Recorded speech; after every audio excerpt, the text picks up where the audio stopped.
ใน EP นี้เป็นเรื่องที่น่าสนใจท่านผู้ชมปัจจุบันเขาคุ้มกันดีบอกว่าทางรถไฟความเร็วสูงไทยนั้นก็ยังสร้างบ่สำเร็จแต่ว่าไทยนั้นมีความพยายามปัจจุบันเขาเห็นอยู่เรื่อยๆบ่มีการสร้างมอเตอร์เวย์ขึ้นมาใหม่อยู่เรื่อยๆขยายเส้นทางซึ่งก็แน่นอนเนาะเบิ่งวิดีโอท่านผู้ชมก็คือความสวยงามความทันสมัยความรถสบายแล้วก็ความกว้างของเลนของมอเตอร์เวย์ไทยที่ว่าสุดยอดเนาะเป็นเบอร์ต้นของอาเซียนอย่างแน่นอนแล้วดูเหตุผลได้เนาะไทยมีความคิดหรือว่าคิดยังอยู่เป็นอย่างจริงทุ่มงบทุ่มกำลังใส่กับการสร้างการขยายมอเตอร์เวย์แทนการจะเล็งสร้างรถไฟความเร็วสูงทั้งหมดส่วนเป็นบอกทางที่ไทยนั้นสามารถอาจจะเล็งสร้างรถไฟความเร็วสูงได้หรือว่าเพิ่งพาจ้าจินได้บ่เรื่องของเงินทุนต่างๆแต่ว่านั่นแหละไทยบ่ได้ต้องการขนาดนั้นเนาะค่อยๆทำค่อยๆไปซึ่งแน่นอนว่าต้องเสร็จแต่ว่าจะเสร็จตอนใดก็ว่ากันเนาะซึ่งเรื่องปัจจุบันก็ทุ่มใส่กับมอเตอร์เวย์ก่อนทั้งหมดส่วนก็เป็นเรื่องที่จะมาพูดคุยแล้วก็วิเคราะห์ใน EP นี้ทอกไทม์กับแม็กเนาะก็ต้องสบายดีท่านผู้ชมกลับมาพูดคุยกันเนาะทอกไทม์กับแม็กซึ่งก็เหมือนเราไปเริ่มที่เรื่องของการพัฒนาแบบควบคู่เนาะซึ่งการลงทุนในมอเตอร์เวย์ของไทยนั้นบ่แม่นการเลือกอย่างใดอย่างหนึ่งบ่ได้เฉพาะแต่ว่าจะเอามอเตอร์เวย์อย่างเดียวหรือว่าจะเอาเด่นเพียงแต่รถไฟความเร็วสูงแต่อย่างเดียวมันบ่แต่ว่าเป็นการสร้างโครงข่ายที่สมบูรณ์ควบคู่ไปกับรถไฟความเร็วสูงท่านผู้ชมเพื่อพร้อมในทุกมิติการขนส่งและก็เรื่องของความยืดหยุ่นในการเข้าถึงซึ่งว่ามอเตอร์เวย์นั้นเป็นโครงสร้างพื้นฐานที่ตอบโจทย์ในการเข้าถึงพื้นที่ได้หลากหลายและก็ยืดหยุ่นกลระบบในปัจจุบันท่านผู้ชมมาถึงระบบรางรองรับความต้องการแบบเร่งด่วนของประชาชนเนาะแล้วก็เรื่องของทางเลือกทางยุทธศาสตร์เป็นการตัดสินใจที่พิจารณาจากความพร้อมของประเทศเพื่อให้เกิดการใช้ประโยชน์จากงบประมาณได้อย่างทันทีและก็ครอบคลุมกลุ่มเป้าหมายส่วนใหญ่ซึ่งข้อนี้ก็หมายถึงประชาชนชาวไทยปัจจุบันเนาะก็คือส่วนใหญ่ก็มีรถยนต์เป็นของตัวเองมันบอกเที่ยวเป็นรถส่วนตัวฉะนั้นการที่จะใช้งบหรือว่าใช้กำลังทรัพย์ต่างๆให้มันทำแล้วเกิดผลทันทีเลยแน่นอนก็เป็นเรื่องของหนทางมันบอกเรื่องของมอเตอร์เวย์ต่างๆและก็คนไทยทุกคนก็มีรถที่ว่าจะมาวิ่งบนถนนหรือมอเตอร์เวย์ท่านผู้ชมต่อมาก็เป็นเรื่องของการกระจายความเจริญสู่ทุกภูมิภาคนี่ก็เป็นอีกหนึ่งเหตุผลที่ว่าไทยนั้นเลือกทำถนนที่มาตรฐานแล้วก็สวยงามรวมถึงมอเตอร์เวย์ที่ลูล่าทันสมัยแล้วก็สำคัญก็คือมีมาตรฐานเนาะเลนกว้างสุดๆท่านผู้ชมสำหรับมอเตอร์เวย์ของไทยการเข้าถึงพื้นที่ห่างไกลได้กว้างเนาะมอเตอร์เวย์นั้นกำหนดหน้าที่เป็นโครงข่ายหลักที่เชื่อมต่อเมืองรองและก็พื้นที่เกษตรกรรมเข้าสู่ศูนย์กลางเศรษฐกิจได้อย่างหลายๆต่อมาก็คือการลดระยะเวลาเท่ากับลดต้นทุนในการเดินทางมันบอกการเดินทางที่ว่ารวดเร็วยิ่งขึ้นช่วยเพิ่มประสิทธิภาพในการทำงานและก็ลดการใช้จ่ายในการขนส่งของประชาชนในภูมิภาคการใช้จ่ายหรือว่าลดต้นทุนในการเดินทางก็คือแน่นอนบอกการเผาไหม้ของเชื้อเพลิงเมื่อถนนมันดีมีเลนกว้างรถบ่ติดเฮ็ดให้มีการวิ่งหรือว่าขับรถได้อย่างต่อเนื่องบ่มีการเบรกบ่มีการชะลอฉะนั้นจึงลดการเผาไหม้ของเชื้อเพลิงเท่ากับลดต้นทุนในการเดินทางเนาะข้อนี้ก็เบสิกท่านผู้ชมลดความเหลื่อมล้ำทางเศรษฐกิจซึ่งการเชื่อมโยงที่ว่าสะดวกสบายมีโครงข่ายของถนนหรือว่ามอเตอร์เวย์ที่มันควบคุมช่วยดึงดูดการลงทุนไปสู่ท้องถิ่นสร้างโอกาสทางอาชีพและก็รายได้ที่เท่าเทียมมากขึ้นข้อนี้ก็แน่นอนเนาะเขาได้ยินมาตั้งแต่ได้ต่อได้ก็คือเส้นทางถนนไปเทิงไส้ความเจริญหรือว่าความพัฒนาก็ตามถนนไปมันบ่แล้วก็ต่อมาก็คือหัวใจของโลจิสติกแล้วก็การขนส่งสินค้าก็เป็นอีกหนึ่งเหตุผลหลักแหละที่ว่าไทยนั้นมุ่งเน้นที่จะพัฒนาต้นทางแล้วก็มอเตอร์เวย์ขึ้นมาท่านผู้ชมแทนที่จะทุ่มใส่กับรถไฟความเร็วสูงกระดูกสันหลังของเศรษฐกิจของไทยเนาะประเทศไทยนั้นพึ่งพาการขนส่งทางถนนเป็นหลักแม่นบ่ก็คือสายถนนในการขนส่งการพัฒนามอเตอร์เวย์นั้นจึงเป็นการเสริมความแข็งแกร่งให้กับระบบโลจิสติกส์ที่ว่าใช้งานจริงในปัจจุบันแล้วก็แน่นอนเนาะ ต่อมาคือเรื่องของความปลอดภัยและความรวดเร็ว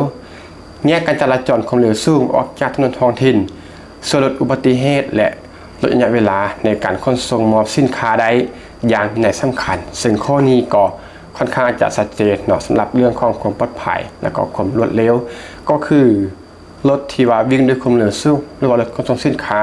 ก็จะมาวิ่งที่มอเตอร์เวย์เนาะแยกออกจากถนนปกติที่เมื่อมีการวิ่งรถด้านรถเร็วบ่จะยิ่งเกิดความเสี่ยงในการเกิดอุบัติเหตุแต่ว่ามอเตอร์เวย์ก็คือแน่นอนแบ่งเลนไปกลับเนาะบ่ต้องส่วนกันในเลนเดียวแล้วก็สามารถเร่งได้ด้วยความเร็วสูงคุณผู้ชมเพิ่มความปลอดภัยแล้วก็คิดความสามารถในการขนส่งสินค้าอย่างมีนัยสำคัญแล้วก็เรื่องของคิดความสามารถในด้านการแข่งขันเนาะลดต้นทุนแฝงจากการจราจรที่ว่าติดขัดส่วนอุตสาหกรรมและก็เกษตรกรสามารถส่งสินค้าได้ทันเวลาแล้วก็ต้นทุนต่ำลงอันนี้ก็เป็นระดับประเทศเนาะในเรื่องของการส่งออกสินค้าท่านผู้ชมซึ่งหลายกว่า 80% ของปริมาณการขนส่งสินค้าไทยนั้นก็ใช้โครงข่ายถนนทางเป็นหลักเนาะข้อนี้ก็ชัดเจนและก็แน่นอนท่านผู้ชมแล้วก็ต่อมาก็คือสอดคล้องกับพฤติกรรมการเดินทางของคนไทยก็คือความอิสระและก็ความสะดวกสบายที่ตอบโจทย์ในวิถีชีวิตจริงของคนไทยในปัจจุบันเนาะก็คือความนิยมรถยนต์ส่วนตัวหรือว่ารถส่วนบุคคลคนไทยส่วนใหญ่ที่แม้ได้ว่าไปเนาะว่าแทบจะทุกบ้านก็คือมีรถยนต์ส่วนตัวฉะนั้นการเดินทางข้ามจังหวัดนั้นก็มีความสะดวกสบายในการขนสัมภาระและก็การเดินทางพื้นที่ต่อพื้นที่เป็นอย่างจุดหมายปลายทางได้แบบเป็นส่วนตัวอิสระเนาะบ่ต้องไปเป็นตามกฎเกณฑ์ของระบบรางเรื่องของอิสระแบบคอยทูคอยท่านผู้ชมก็คือมอเตอร์เวย์นั้นให้ความยืดหยุ่นในการเลือกเวลาในการเดินทางแล้วก็จุดหมายปลายทางที่แน่นอนโดยที่บ่ต้องเพิ่งพาตารางหรือว่าสถานีรับส่งเนาะที่ว่าต้องเป็นไปตามกฎเกณฑ์เป็นไปตามเวลาตามตารางแบบเป๊ะๆเนาะแต่ว่าการใช้ถนนก็คืออิสระยืดหยุ่นสามารถแวะพักแวะชมวิวหรือว่าแต่ยังก็ได้เนาะก็คือสะดวกสบายแล้วก็รวดเร็วบ่ได้ถึงกับว่าจะเหนื่อยล้าอย่างเนาะพอมี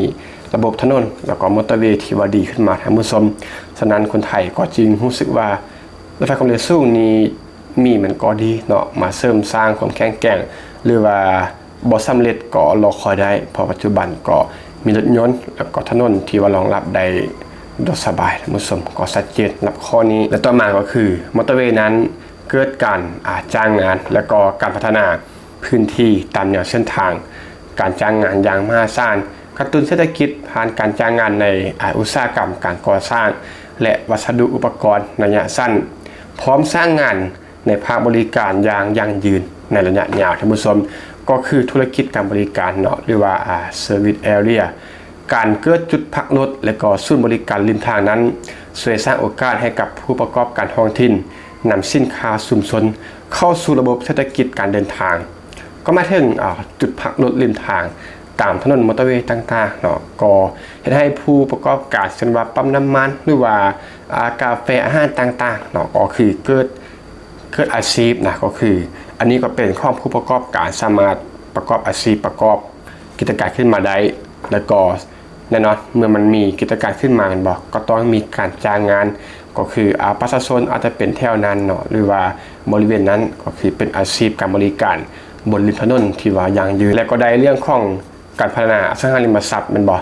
เช่นว่ามูลค่าที่ดินตามแนวของเส้นทางและก็จุดเชื่อมต่อมีราคาที่เพิ่มสูงขึ้นอันนี้แน่นอนดึงดูดการลงทุนในโครงการที่อยู่อาศัย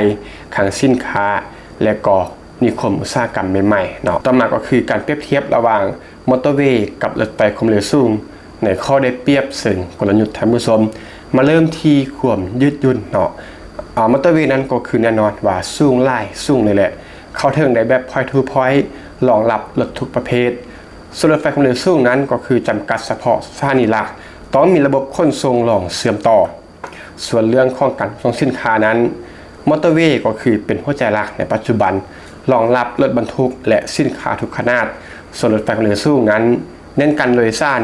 สินค้าจำกัดเฉพาะประเภทและก็แบบด่วนเนาะเรื่องของต้นทุนในการก่อสร้างข้อนี้ก็แน่นอนเนาะว่ามอเตอร์เวย์นั้นคุ้มค่าหลายก็คือพิสูจน์แล้วในปัจจุบันคุ้มค่ากว่าการกระจายความเจริญ มอเตอร์เวย์นั้นครอบคลุมตลอดตามแนวเส้นทางและก็เมืองรองส่วนรถไฟนั้นกระจุกตัวเฉพาะบริเวณรอบสถานีข้อนี้ก็เห็นภาพอย่างชัดเจนท่านผู้ชมก็ประมาณนี้ก็แล้วกันท่านผู้ชมนี่ก็เป็นเรื่องของระหว่างมอเตอร์เวย์กับรถไฟความเร็วสูงเนาะทั้งที่ไทยนั้นปัจจุบันก็มีกำลังและเชื่อมีกำลังที่สามารถสร้างรถไฟสูงให้สำเร็จภายในเร็ววันเนาะแต่ว่าก็เป็นเน้นที่ระบบมอเตอร์เวย์นะมีการสร้างขึ้นมีการทำใหม่ขยายพัฒนาอยู่เรื่อยๆท่านผู้ชมเหตุผลนี่ก็เป็นส่วนหนึ่งเนาะที่แบกได้หยิบยกวิเคราะห์แล้วก็ขึ้นมาพูดคุยกับท่านผู้ชมที่ว่าฟังมาจุดนี้มีตัวได้น่าจะมาแลกเปลี่ยนพูดคุยกันก็เต็มที่ก็คอมเมนต์ท่านผู้ชมสำหรับ EP นี้ก็ต้องขอบใจพบกันใหม่ใน EP ต่อไป